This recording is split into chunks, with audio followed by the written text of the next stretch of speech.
Assalamualaikum warahmatullahi wabarakatuh. Apa kabar Sobat Beyond Education semuanya? Semoga kalian dalam keadaan yang sehat walafiat. Pada kesempatan kali ini kita akan membahas sebuah topik yang sedang viral ya. Dan mudah-mudahan dengan apa yang kita perbincangkan kali ini bisa kalian petik manfaatnya. Oke, gimana Feb? Apa yang ingin kita bahas kali ini? Hari ini mungkin teman-teman udah pada tahu kali ya, di minggu kemarin itu tuh ada anak Pak, umur 12 tahun meninggal karena dikeroyok oleh teman-temannya. Oke. Nah, pengeroyokan ini tuh awal mula terjadinya sih Pak. Ini tuh awalnya belajar kelompok Pak. Jadi anak ini cowok belajar kelompok malam, dianterin sama ibunya sampai rumah temennya. Habis itu di rumah temennya ibunya tinggal, dikira udah aman dong. Habis itu di rumah temennya belajar kelompok lah, habis itu disuruh nih Pak untuk fotokopi. Si A namanya, misalkan dikasih inisial aja Pak, soalnya namanya tuh agak panjang gitu. Jadi dia bilang, si A, kamu ini ya, kamu fotokopi ya, bilang temannya gitu. Terus dia ngomong nggak mau, karena udah malam, besok pagi aja kan bisa. Dia ngomong gitu. Teman-temannya nggak terima Pak, dikeroyok lah anak ini. Tapi pulang dengan selamat Pak, pulang dengan selamat. Sampai rumah dia ngaku kepala belakangnya sakit. Habis itu ibunya bawa ke dokter, meninggal. Oke. Dan temennya ini semua jadi tersangka, semua ditangkap polisi semua. Menurut Bapak ini kenapa bisa terjadi? Ini anak umur 12 tahun loh Pak. Umur berapa? 12 tahun. 12 tahun. Pas 6 SD lah, masih Kelas SD. 6 SD ya. Kalau kejadian seperti ini ya banyak faktor Feb ya. Nah, kita harus telusuri dulu apa yang menjadi penyebabnya gitu ya. Tetapi yang saya bingung kok ini pelakunya anak-anak di usia yang sangat muda gitu ya. Betul, Yang bisa dibilang masih di bawah umur gitu. Mereka kok tega gitu sampai ya memperlakukan temannya gitu dengan semena-mena gitu sampai mengakibatkan adanya korban nyawa. Ini fenomena yang kalau menurut saya ya itu hal yang bisa menjadi penyebab gitu hancurnya generasi muda ini, Feb. Ya karena kan pasti mereka di usia yang masih sangat muda seperti ini, kok ada naluri gitu untuk menyakiti temannya. Apalagi persoalannya sepele lagi.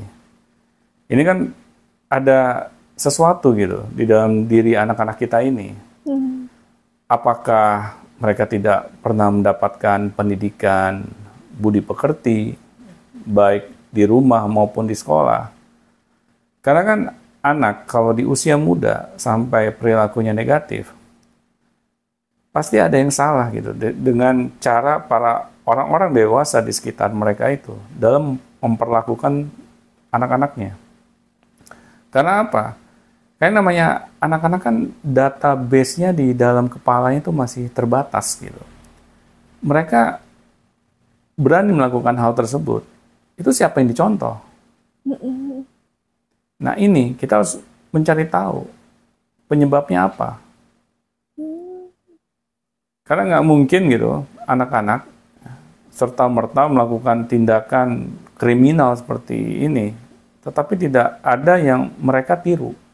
Tapi bukan zaman sekarang tanpa harus ada orang dewasa di sekitarnya juga bisa meniru ya Pak ya? Ya orang-orang dewasa di sekitar mereka ini seharusnya bisa menjadi filter bagi anak-anak ini.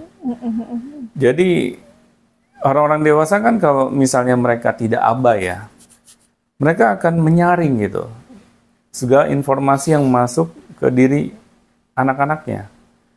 Karena mereka tahu anak-anak ini adalah peniru ulung gitu. Mereka kan yang namanya anak kecil ya apalagi.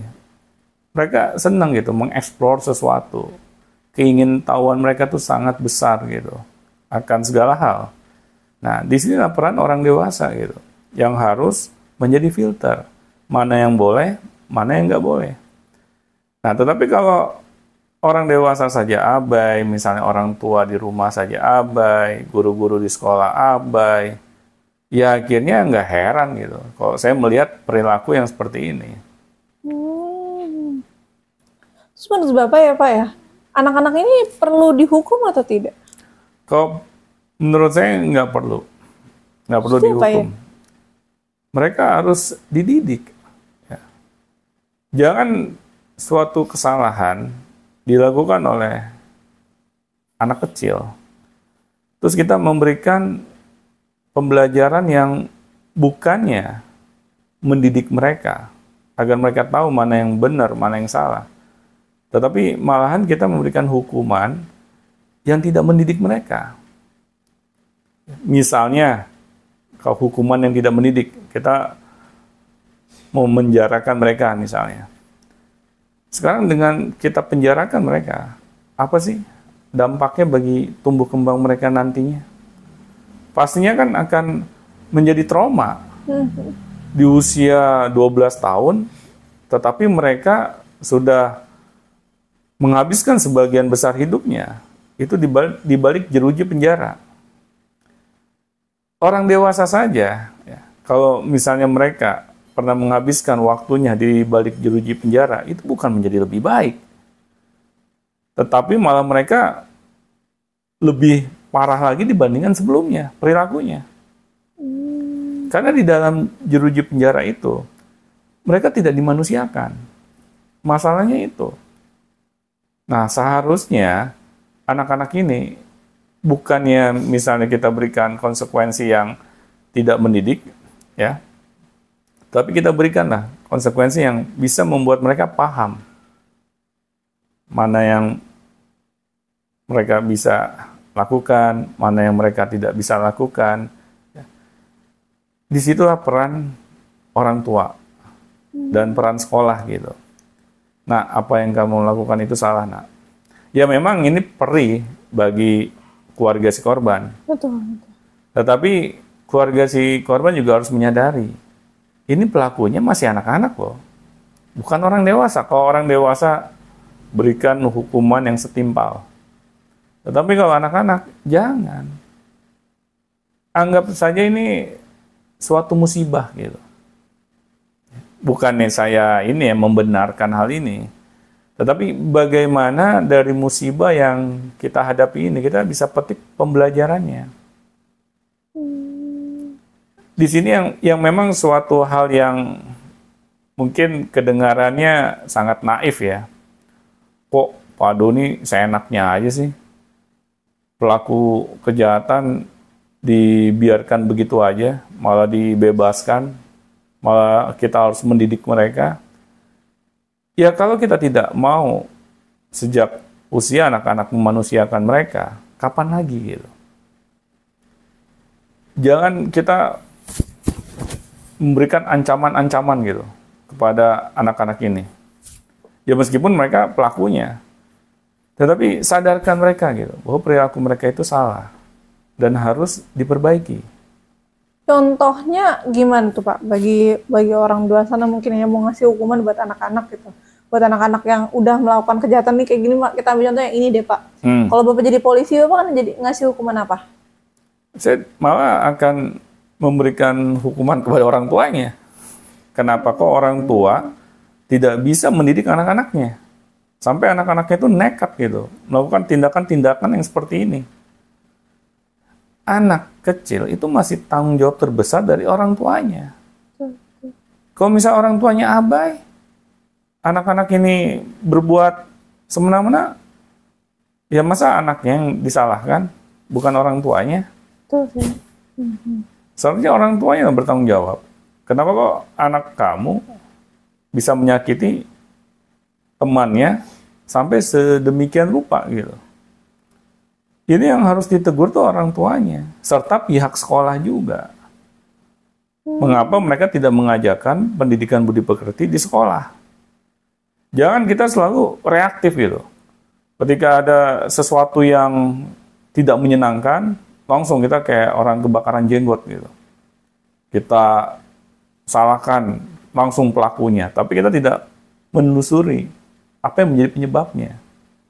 Tapi kan orang di saat seperti itu ya Pak ya, biasanya kalau misalnya kita, bukan kita, misalnya saya gitu, saya jadi salah satu orang tua korban gitu ya, mungkin saya juga akan gelap mata dan kayak langsung kayak, ini salah gitu kan. Ya gimana ya Pak ya? Ya urusan itu normal ketika kita sedih, apalagi korban itu anak kita sendiri. Tetapi kita juga harus bersikap dewasa. Karena ini pelakunya masih usianya anak-anak. Ketika kita sabar menghadapi cobaan seperti ini, malahan kita mau memaafkan anak-anak yang memperlakukan anak kita seperti ini gitu. Wah, itu luar biasa pahalanya. Malahan ketika kita sebagai orang tua ridho, waduh, itu pahala yang menanti sangat luar biasa gitu. Nah, di sini memang ujian bagi orang tua. Nah, tapi orang tua juga harus sadar. Ya, siapa suruh juga gitu. Misalnya kita sebagai orang tua gitu, lepas tanggung jawab kita gitu kepada anak. Ya. Misalnya kita tidak memberikan misalnya nasihat-nasihat kepada anak-anak kita. Kita tidak berusaha gitu memberikan pendidikan budi pekerti kepada mereka. Nah, akibatnya kan kayak begini gitu.